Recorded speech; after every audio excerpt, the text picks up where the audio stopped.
सच के साथ। नमस्कार, सिटी वाराणसी लाइव में आप सभी का स्वागत है। मैं हूं अमित मिश्रा। आइए देखते हैं आज के हेडलाइंस। पीएम मोदी 2 दिवसीय दौरे पर 22 फरवरी को आएंगे वाराणसी। बीएचयू, संत रविदास जन्मस्थली सहित 3 कार्यक्रमों में होंगे शामिल। सिर गोवर्धनपुर वार्ड की गलियों की बदतर स्थिति को लेकर सपा कार्यकर्ता का प्रदर्शन। वाराणसी पहुंचे आजमगढ़ के सांसद दिनेश लाल यादव उर्फ निरहुआ। सपा सुप्रीमो अखिलेश यादव को आजमगढ़ से चुनाव लड़ने के लिए दिया खुली चुनौती। और ज्योतिष विभाग बीएचयू में काशिष्ट पंचांगों में व्रत पर्व आदि की एकरूपता विषयक कार्यशाला।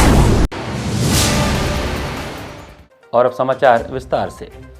संत रविदास जयंती पर 22 फरवरी को 2 दिवसीय दौरे पर वाराणसी पहुंच रहे प्रधानमंत्री के आगमन के मद्देनजर तैयारियां पूरे जोरों पर है। प्रधानमंत्री नरेंद्र मोदी अपने संसदीय क्षेत्र में 2 दिवसीय प्रवास के तहत 22 फरवरी को पिंडरा के करखियाओं में 14,000 करोड़ रुपए से अधिक की परियोजनाओं की सौगात देंगे। 2 दिनी दौरे पर आ रहे प्रधानमंत्री 22 को वाराणसी पहुंचेंगे। यहां उनका रात्रि भ्रमण भी प्रस्तावित है। पीएमओ की ओर से मोदी के 3 कार्यक्रम पर मुहर लगा दी गई है और सभी योजनाओं को भी हरी झंडी दे दी गई है। वह वाराणसी में काशी हिंदू विश्वविद्यालय के स्वतंत्रता भवन में आयोजित समारोह में भाग लेंगे। इसके अलावा संत रविदास मंदिर में प्रतिमा लोकार्पण समारोह में जाएंगे और रैदासियों के साथ मंदिर प्रबंधन के लोगों से बातचीत करेंगे। इसके बाद यहां से वह सीधे पिंडरा करखियाओं में प्रस्तावित जनसभा स्थल पर पहुंचेंगे और सभी योजनाओं को शिलान्यास और लोकार्पण करेंगे। उनके आगमन की तैयारियों को लेकर शासन प्रशासन ने तैयारियों को युद्ध स्तर पर पहुंचा दिया है। करखियाओं में प्रधानमंत्री नरेंद्र मोदी की प्रस्तावित जनसभा के लिए 10 लाख वर्ग फीट में मंच पंडाल तैयार हो रहा है। इसमें 40 × 80 फीट में मंच तैयार होगा। 60 फीट का डी एरिया बनेगा। सभा स्थल पर 32 ब्लॉक में किसानों और कार्यकर्ताओं के बैठने की व्यवस्था होगी। 25,000 वीआईपी कुर्सियां लगेंगी। दूर तक बैठे लोगों के लिए 25 एलईडी टीवी लगेंगी। संत रविदास जयंती में भक्तों के जुटान होने से सीर गोवर्धनपुर की फिजा ही बदल गई है।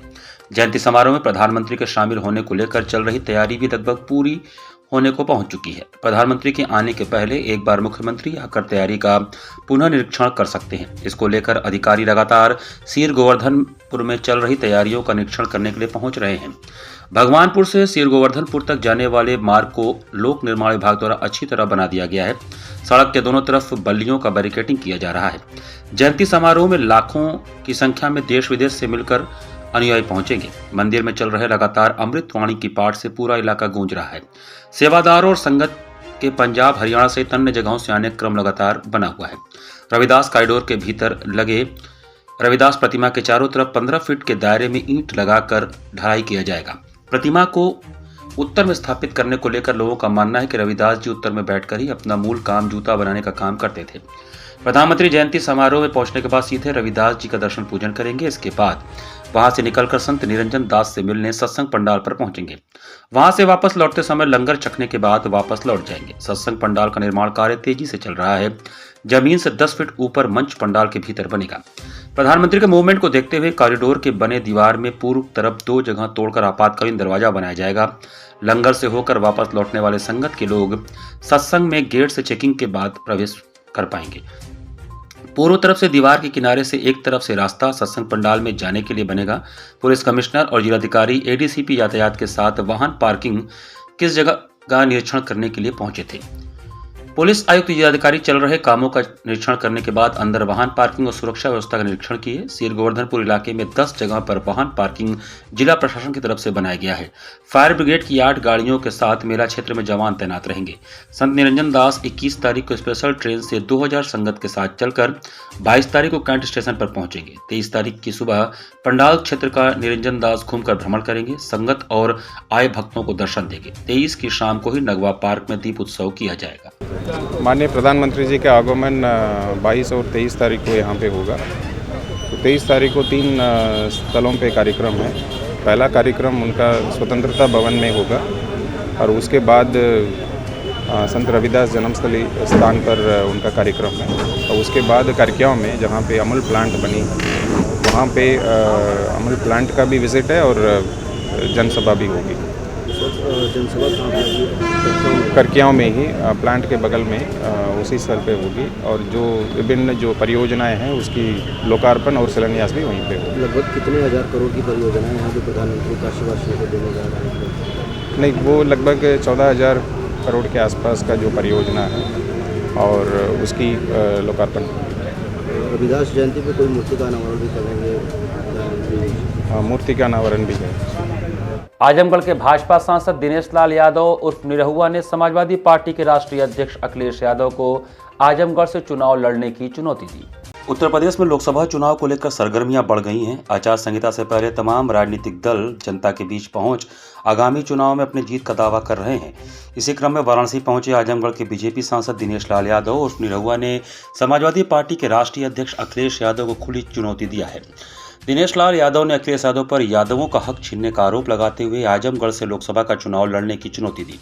वहीं दिनेश लाल ने तीसरी बार नरेंद्र मोदी को प्रधानमंत्री बनाने का दावा करते हुए कांग्रेस को समाप्त हुई पार्टी करार दिया है। अखिलेश यादव के द्वारा खुद को यादवों का नेता बनाए जाने पर दिनेश लाल यादव ने कहा कि यदि वह यादवों के नेता हैं तो उन्हें यादवों के हित में सोचना चाहिए। जब अखिलेश यादव को पता है कि प्रधानमंत्री नरेंद्र मोदी तीसरी बार भी प्रधानमंत्री बनने जा रहे हैं तो उन्हें बीजेपी के साथ आ जाते और गठबंधन करते। वह इंडी गठबंधन में क्यों जाते जिसका दूर दूर तक कोई भविष्य ही नहीं है। ऐसे में यदि वह यादवों के सबसे बड़े नेता हैं तो यादवों का भविष्य भी अंधकार में डालने वाले वही हैं। दिनेश लाल यादव ने आगे कहा कि आजमगढ़ से अखिलेश यादव खुद आए और लोकसभा का चुनाव लड़ें, यह मेरी सीधी चुनौती है उनके लिए। राहुल गांधी के भारत जोड़ो न्याय यात्रा पर तंज कसते हुए सांसद दिनेश लाल यादव ने कहा कि पहले राहुल गांधी से पूछा जाए कि भारत टूटा ही कब है। कांग्रेस पार्टी उत्तर प्रदेश में पूरी तरह समाप्त हो चुकी है। राहुल गांधी के श्री काशी विश्वनाथ दर्शन पर कटाक्ष करते हुए उन्होंने कहा कि प्रभु श्री राम ने राहुल गांधी को सद्बुद्धि दिया है और समय पर उनको बात समझ में आ गई है।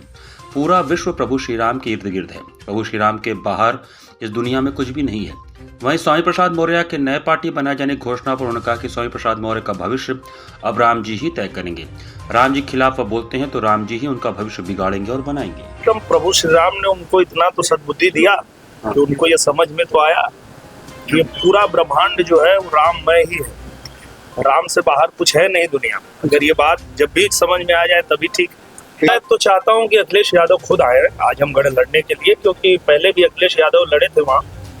तो मैं तो यही चाहूंगा कि वो खुद ही आए आजमगढ़ लड़ने। सीधी चुनौती दे रहे हैं। बिल्कुल एकदम सीधी। अच्छा, आपको लगातार कह रहा है कि कृपा पात्र से आप सांसद बने हैं। बोलने जी जी अपनी बात पूछिए। इंडिया गठबंधन के तमाम जो घटक दल है वो धीरे धीरे एक एक करके दूर होते जा रहे हैं और इंडिया गठबंधन को लेकर के लगातार जो है जो विपक्ष है वो हुंकार भर रहा है कि इस बार बदलाव होगा। तो क्या लगता है आपको? मुझे लगता है इंडिया अलायंस के पास न नीति है और न नियत है, और इसलिए वो लोग हमेशा बनाने की कोशिश करते हैं पर फूट हो जाती है उनके अंदर। अगर उनके पास कोई चेहरा होता कि हम इस चेहरे पे चुनाव लड़ेंगे, ये हमारे प्रधानमंत्री होंगे, तो वो लड़ पाते थे, पर ऐसा होता नहीं है। वो पहले निजी स्वार्थ में गठबंधन बनाते हैं, पर जब उनका स्वार्थ सिद्ध नहीं होता तो एक एक करके फिर बिखर जाते हैं। उनका ये कहना है, अगर वो यादवों के असली नेता है तो उनको यादवों के हित के बारे में सोचना चाहिए। और जब उनको पता है कि प्रधानमंत्री नरेंद्र मोदी तीसरी बार प्रधानमंत्री बनने जा रहे हैं, तो अगर यादवों का हित उनको सोचना होता तो वो प्रधानमंत्री जी के साथ आते। नमामि गंगे व गंगा टास्क फोर्स के सदस्यों ने एक घाट चलो चले मोदी के साथ अभियान के अंतर्गत संत रविदास घाट पर सफाई अभियान चलाया। संत रविदास जयंती व पीएम मोदी के आगमन के पूर्व एक घाट चलो चले मोदी के साथ अभियान के क्रम में नमामि गंगे व गंगा टास्क फोर्स के सदस्यों ने सोमवार को नगमा स्थित संत रविदास घाट पर सफाई अभियान चलाया। इस दौरान संत रविदास व मां गंगा की आरती की गई। नमामि गंगे व 137 CETF बटालियन प्रादेशिक सेना 39 Gorkha rifle Ganga task force के जवानों ने संयुक्त अभियान चलाकर घाटों की सफाई के साथ जागरूकता किया। ध्वनि विस्तारक यंत्र के माध्यम से घाट पर उपस्थित लोगों को गंगा में गंदगी न करने के लिए प्रेरित किया गया। अविरल निर्मल गंगा का संकल्प लिया गया। अभियान के संयोजक नमामि गंगे काशी क्षेत्र के संयोजक राजेश शुक्ला ने कहा कि संत रविदास का जीवन हमें स्वच्छता का संदेश देता है। मन चंगा तो कठौती में गंगा, संत रविदास जी के द्वारा कहा गया यह कथन सबसे ज्यादा प्रचलित है, जिसका अर्थ है कि अगर मन पवित्र है और जो अपना कार्य करते हुए ईश्वर की भक्ति में तल्लीन रहते हैं उनके लिए उससे बढ़कर कोई तीर्थ नहीं है। उन्होंने कहा कि संत रविदास के अनुसार कोई भी व्यक्ति छोटा या बड़ा अपने जन्म के कारण नहीं बल्कि अपने कर्म के कारण होता है। व्यक्ति के कर्म ही उसे ऊंचा या नीचा बनाते हैं। संत रविदास जी सभी को एक समान भाव से रहने की शिक्षा देते थे। आयोजन में प्रमुख रूप से नमामि गंगे काशी क्षेत्र के संयोजक राजेश शुक्ला, गंगा टास्क फोर्स के सूबेदार PC खेदर और उनके जवान उपस्थित रहे।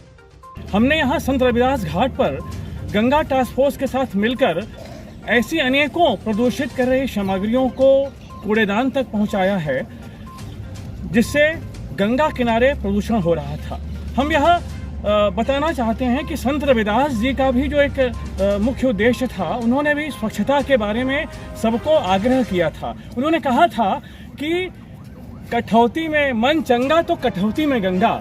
उनका यह तात्पर्य था कि यदि हम अपने कार्य को सद्कार्य करते हुए, अपने कार्य को निरंतर अच्छे प्रकार से करते हुए यदि प्रभु का स्मरण करते रहें तो किसी भी तीर्थ पर जाने की कोई आवश्यकता नहीं है। प्रभु का आशीर्वाद निरंतर मिलता रहता है। काशिस्थ पंचांगों में व्रत पर्व आदि की एकरूपता विषयक 1 दिवसीय कार्यशाला का सोमवार को आयोजन किया गया।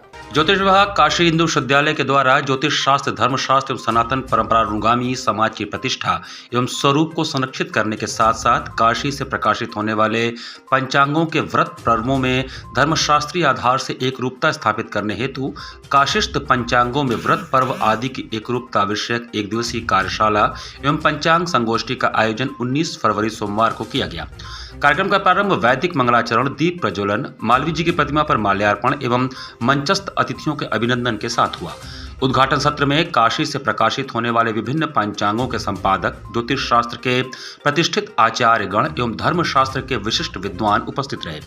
स्वागत भाषण एवं विषय उपस्थापन करते हुए पूर्व ज्योतिष विभागाध्यक्ष प्रोफेसर विनय कुमार पांडे ने कहा कि विगत वर्षों में काशी से प्रकाशित होने वाले पंचांगों में व्रत और पर्वों में अंतर बढ़ता जा रहा है, जिससे समाज में भ्रम एवं ज्योतिष के प्रति अनास्था एवं अविश्वास बढ़ रहा है। इसलिए उनमें समरूपता स्थापित करने के लिए संगोष्ठी का आयोजन किया गया है, जिसमें काशी से प्रकाशित होने वाले पंचांगों के सभी संपादकगण उपस्थित हैं।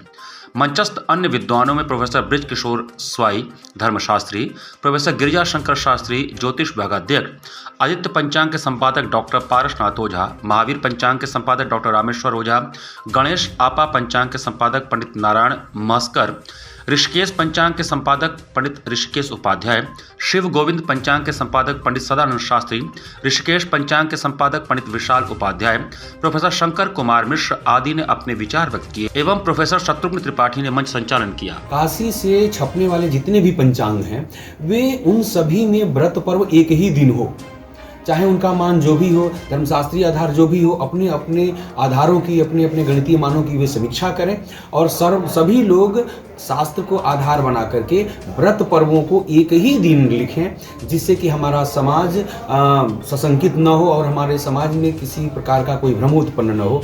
तो इसी को लेकर के काशी से छपने वाले जितने भी पंचांग हैं, उन सभी के प्रधान संपादकों को बुलाया गया है और उनसे विचार विमर्श हो रहा है। और संवत 2082 में अर्थात 2025 के लिए जो पंचांग प्रकाशित होगा वो अप्रैल मई 2024 तक छप जाता है। इसीलिए 2025 में जो व्रत पर्व आएंगे उनकी यह योजना चल रही है कि सभी लोग एक रूपता से छापें, एक ही दिन सभी लोग छापें, जिस दिन वास्तविक रूप में धर्मशास्त्रीय आधार से हो रहा है और बहुत हद तक सहमति बनती हुई नजर आ रही है। और हम जल्दी ही हम लोग परिणाम इसका देखेंगे कि काशी में एक ही दिन होली, एक ही दिन दिवाली, एक ही दिन सारे व्रत पर्व मनाए जाएंगे, कोई भिन्नता किसी प्रकार की देखने को नहीं मिलेगी। यहाँ पर वक्त चला छोटे से ब्रेक का, बने रहिए सिटी वाराणसी लाइव के साथ। वाराणसी लाइव, सच के साथ। क्या कहते हैं आपके सितारे, कैसा जीवन होगा आपका, होगी हर मुश्किल आसान, है हर परेशानी का निदान। आप बने रहिए हमारे साथ और हम बताएंगे आपके भविष्य का हाल। प्रत्येक मंगलवार रात्रि 8:30 बजे से सिर्फ सिटी वाराणसी लाइव पर।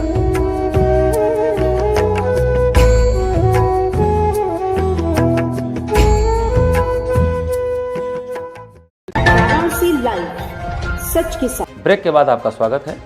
वार्ड नंबर 23 सीर गोवर्धनपुर की गलियों में सीवर के कारण स्थिति बद से बदतर होती जा रही है। सीर गोवर्धनपुर वार्ड नंबर 23 के गली की स्थिति इस समय बद से बदतर हाल में है, जिसको लेकर समाजवादी पार्टी के सक्रिय कार्यकर्ता अमन यादव ने सीवर में बैठकर अपना आक्रोश व्यक्त किया। अमन यादव ने कहा कि सीर गोवर्धनपुर में हर वर्ष प्रधानमंत्री, मुख्यमंत्री सहित देश के कई मुख्यमंत्री यहां पर दर्शन पूजन करने को पहुंचते हैं और यहां की स्थिति बहुत ही खराब है। अमन ने कहा कि हम काशी के डीएम, नगर आयुक्त सहित अन्य लोगों से प्रार्थना करते हैं कि इस दयनीय स्थिति से जल्द छुटकारा दिलाया जाए। उन्होंने कहा कि यह स्थिति सीर गोवर्धनपुर के लगभग हर गलियों की है। इसकी शिकायत हम लोगों ने जलकर नगर निगम सहित अन्य विभागों में किया है, परंतु अभी तक इस समस्या से निजात नहीं मिल पाया है। हिंदुस्तान का पहला ऐसा गांव है जहां हर साल देश के प्रधानमंत्री, कई राज्यों के मुख्यमंत्री आते हैं दर्शन पूजन करने, या तो वो खाली दलित वोट कर राजनीति करने आते हैं। आप देखिए मोदी जी आ रहे हैं, पूरा रोड चमक रहा है, पूरा जहां जाना चमक रहा है, लेकिन उसी के 100 मीटर अंदर हमारे वार्ड के गलियों का कौन देखेगा, हमारे वार्ड के गलियों का दुर्दशा कौन देखेगा, हमारे वार्ड के माता बहनों का समस्या तकलीफ कौन देखेगा, हमारे वार्ड के बच्चों का तकलीफ कौन देखेगा। इन सबको देखते हुए आज हमने विरोध दर्ज कराया और जिलाधिकारी महोदय से हाथ जोड़कर विनती है, हमारे देश के प्रधानमंत्री माननीय मोदी जी से हाथ जोड़कर विनती है कि माननीय जी, जिलाधिकारी महोदय, हम लोग के श्री गोवर्धनपुर वार्ड के गलियों पर भी ध्यान दिया जाए। इंदिरा गांधी राष्ट्रीय मुक्त विश्वविद्यालय नई दिल्ली का 37वां दीक्षांत समारोह 20 फरवरी को होगा। 20 फरवरी मंगलवार को इंदिरा गांधी राष्ट्रीय मुक्त विश्वविद्यालय नई दिल्ली द्वारा 37वां दीक्षांत समारोह का आयोजन प्रातः 9:30 बजे से प्रारंभ किया जाएगा। मुख्य समारोह इग्नू मुख्यालय मैदान गढ़ी नई दिल्ली में होगा, जिसके मुख्य अतिथि भारत के उपराष्ट्रपति जगदीप धनखड़ जी होंगे, जबकि देश भर में फैले हुए इग्नू के क्षेत्रीय केंद्रों पर भी इसका आयोजन किया जा रहा है। इस संदर्भ में प्रेस वार्ता कर प्रोफेसर उपेंद्र नाथ त्रिपाठी ने बताया कि इग्नू क्षेत्रीय केंद्र वाराणसी में इसके विशिष्ट अतिथि संपूर्णानंद संस्कृत विश्वविद्यालय वाराणसी के कुलपति प्रोफेसर बिहारी लाल शर्मा होंगे। उक्त कार्यक्रम का आयोजन स्थल इग्नू क्षेत्रीय केंद्र के पीछे स्थित मालवीय मूल्य अनुशीलन केंद्र BHU वाराणसी में होगा। 37वें दीक्षांत समारोह में इग्नू क्षेत्रीय केंद्र वाराणसी में 3538 छात्र योग्य पाए गए हैं, जिसमें से लगभग 150 छात्रों को दीक्षांत समारोह में सम्मिलित होने के लिए चुना गया है। इंदिरा गांधी राष्ट्रीय मुक्त विश्वविद्यालय के सदस्यों की विधानसभाओं की जो खास बात है वह कि 3,08,000 विद्यार्थियों को राष्ट्रीय स्तर पर परास्नातक, स्नातक, डिप्लोमा और सर्टिफिकेट की उपाधियां प्रदान की जाएंगी।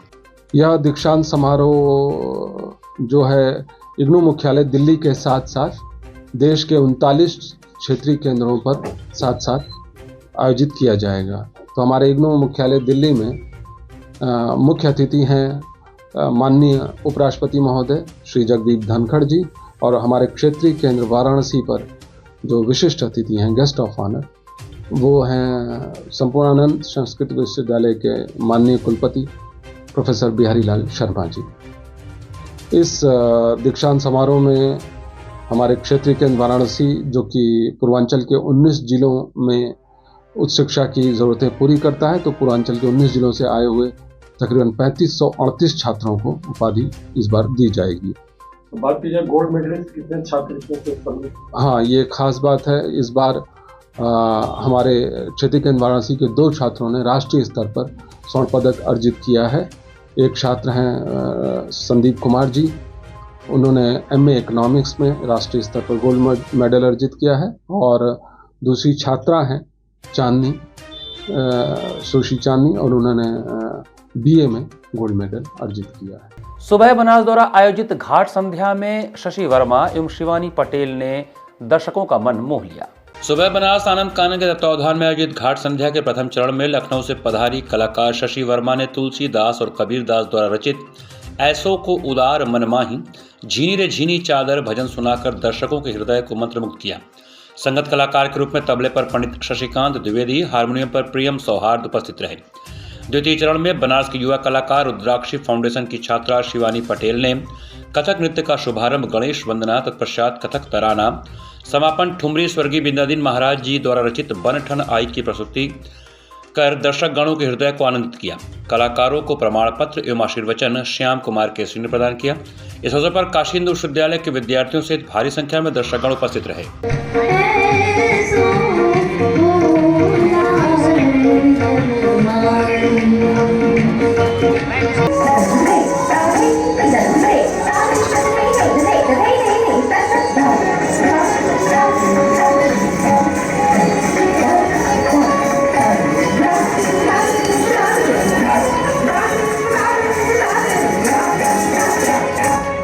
रविवार को श्री आदि महादेव काशी धर्मालय मुक्ति न्यास की ओर से ज्ञानवापी दर्शन यात्रा निकाली गई।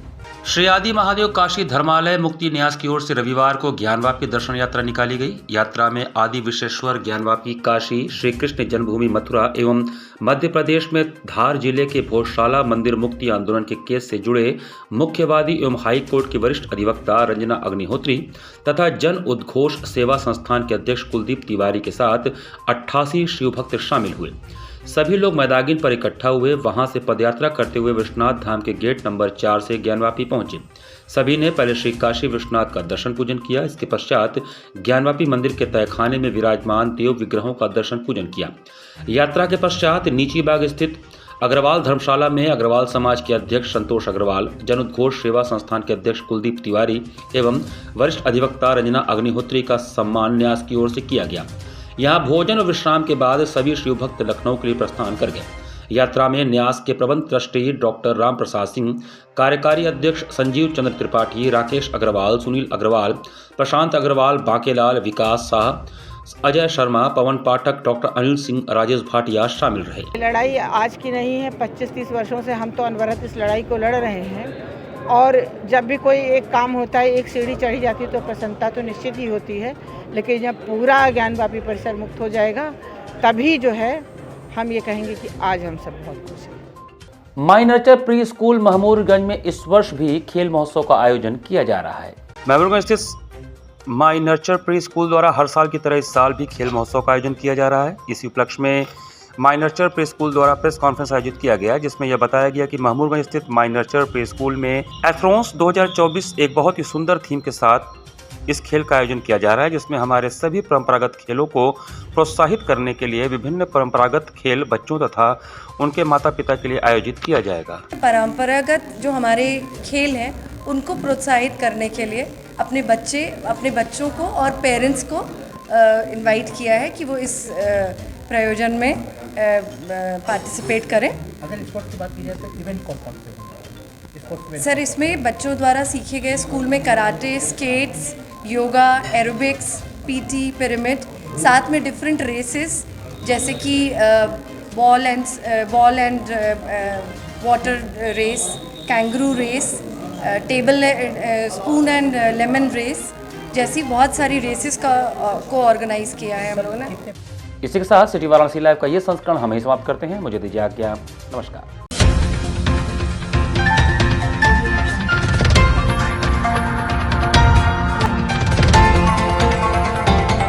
वाराणसी लाइव, सच के साथ।